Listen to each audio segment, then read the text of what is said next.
معزز سامعین، آج کی ہماری اس ویڈیو کا ٹاپک ہے کہ کعبہ دل کی دنیا بدل دیتا ہے۔ مجھے امریکہ میں ایک جگہ پر بتایا گیا کہ یہاں ایک خاتون ہے جو پہلے یہودی مذہب سے تعلق رکھتی تھی اور اب مسلمان ہو چکی ہے۔ وہ بڑی پکی مسلمان ہے۔ اس کی سب سے بڑی خوبی یہ ہے کہ وہ بہت خشوع و خضوع کے ساتھ نماز پڑھتی ہے۔ جب وہ نماز پڑھتی ہے تو اس میں ڈوب ہی جاتی ہے۔ وہ اہتمام سے وضو کرتی ہے، پھر وہ اپنے خاص کپڑے پہنتی ہے جو اس نے نماز کے لیے بنائے ہوئے ہیں، پھر وہ تعدیل ارکان کے ساتھ نماز پڑھتی ہے، حتیٰ کہ مسلمان عورتیں اس کو دیکھ کر شرما جاتی ہیں اور صحیح معنوں میں دیندار بننے کی کوشش کرتی ہے۔ مجھے بتایا گیا کہ وہ کچھ مسائل پوچھنا چاہتی ہے۔ میں نے کہا بہت اچھا۔ چنانچہ وہ پردے کے پیچھے بیٹھ کر انگلش میں گفتگو کرنے لگی۔ وہ مسائل پوچھتی رہی۔ اس نے تقریباً 2 گھنٹے اسلام سے متعلق بڑے اچھے سوال کیے۔ واقعی اس کے دل میں علم حاصل کرنے کی طلب تھی۔ گفتگو کے دوران میں نے اس سے پوچھا کہ وہ کون سا لمحہ تھا جب آپ کے دل کی دنیا بدلی اور آپ مسلمان بن گئے۔ وہ کہنے لگی کہ میرے خامن کی جدہ میں ملازمت تھی اور میں اس کے ساتھ وہاں رہتی تھی۔ اس سے پہلے ہم دونوں امریکہ میں ایک دفتر میں کام کرتے تھے۔ دفتر والوں نے کہا کہ ہم نے جدہ میں ایک نیا دفتر کھولا ہے، اگر کوئی وہاں جانا چاہے تو ہم تنخواہ اور سہولیات بھی دیں گے اور انہیں ایک اور ملک دیکھنے کا موقع بھی مل جائے گا۔ ہم دونوں میاں بیوی تیار ہو گئے۔ چنانچہ اسی طرح ہم جدہ بھی پہنچ گئے۔ میں یہودی مذہب سے تعلق رکھتی تھی اور وہ عیسائی مذہب سے تعلق رکھتا تھا۔ وہاں میں کچھ لوگوں کو دیکھتی کہ وہ سفید لباس پہن کر کہیں جا رہے ہوتے تھے، کبھی کاروں میں، کبھی بسوں میں۔ میں حیران ہوتی کہ یہ لوگ کہاں جاتے ہیں۔ چنانچہ میں نے ان کے بارے میں اپنے خامن سے پوچھی۔ وہ کہتا یہاں مسلمانوں کا کعبہ ہے، یہ وہاں جاتے ہیں۔ ایک مرتبہ میرے دل میں تڑپ پیدا ہوئی کہ ہم مسلمانوں کے کعبہ کو جا کر کیوں نہیں دیکھتے۔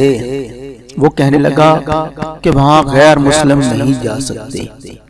میں نے کہا اگر ہم نہیں جا سکتے تو کم از کم کوشش تو کر سکتے ہیں۔ ممکن ہے اللہ تعالی ہمیں موقع دے دے۔ وہ کہنے لگی کہ اگلے دن میں نے مسلمان عورتوں جیسا ایک رومال لیا اور سر پر باندھ لیا۔ میرے خامد نے بھی سر پر ٹوپی کر لی اور ہم بھی اسی راستہ پر چل پڑے۔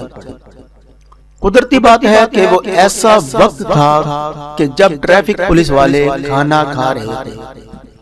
انہوں نے ایک بندہ چیک کرنے کے لیے کھڑا کیا ہوا تھا۔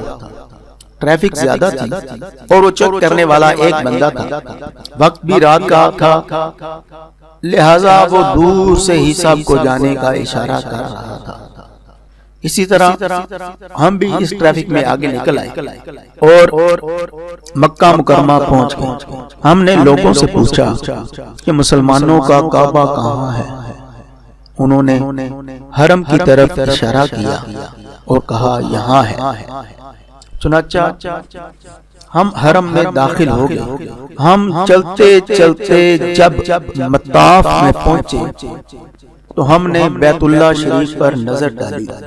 ہمیں وہاں اتنی برکتیں، اتنی رحمتیں اور اتنے انوارات نظر آئے کہ ہم دونوں کی نگاہیں وہاں ٹکی رہ گئی۔ میں رونے لگی اور میرا خامد بھی رونے لگا۔ کچھ دیر بعد ہم دونوں وہاں کھڑے روتے رہے۔ دل کی دنیا بدل چکی تھی، بالکل ہم نے ایک دوسرے کی طرف دیکھا تو اس نے مجھ سے پوچھا کہ کیا تمہیں اس جگہ حقیقت ملی؟ اور میں نے اس سے پوچھا کہ کیا تمہیں حقیقت ملی؟ تو ہم دونوں نے کہا ہاں حقیقت ملی ہے۔ چنانچہ اسی لمحے ہم دونوں نے کلمہ پڑھا اور مسلمان ہو گئے۔ ہمیں کسی مسلمان نے نہیں کہا کہ تم مسلمان ہو جاؤ، بلکہ ہمیں اللہ کے گھر نے مسلمان بنایا۔ سبحان اللہ، سبحان اللہ۔ دنیا میں ایسے لوگ بھی موجود ہیں جن کو صرف بیت اللہ شریف کو دیکھنے سے ایمان کی دولت نصیب ہو جاتی ہے، اور ہمیں فخر ہے کہ ہم مسلمان ہیں اور بیت اللہ اللہ تعالیٰ کا گھر ہے۔ بے شک وہ بڑی عظمتوں والا گھر ہے۔ اللہ تعالیٰ سے دعا ہے کہ اللہ تعالیٰ ہم سب کو بار بار خانہ کعبہ کی زیارت نصیب فرمائے، آمین یا رب العالمین۔ معزز سامعین، اگر آپ کو میری ویڈیو اچھی لگے تو اس ویڈیو کو اپنے دوستوں تک شیئر کیجیے اور میرے چینل کو سبسکرائب کیجیے اور بیل آئیکن کے بٹن کو پریس کیجیے تاکہ آنے والی میری نیو ویڈیو کا نوٹیفیکیشن آپ کو سب سے پہلے مل سکے۔ اگلی ویڈیو تک کے لیے اللہ حافظ۔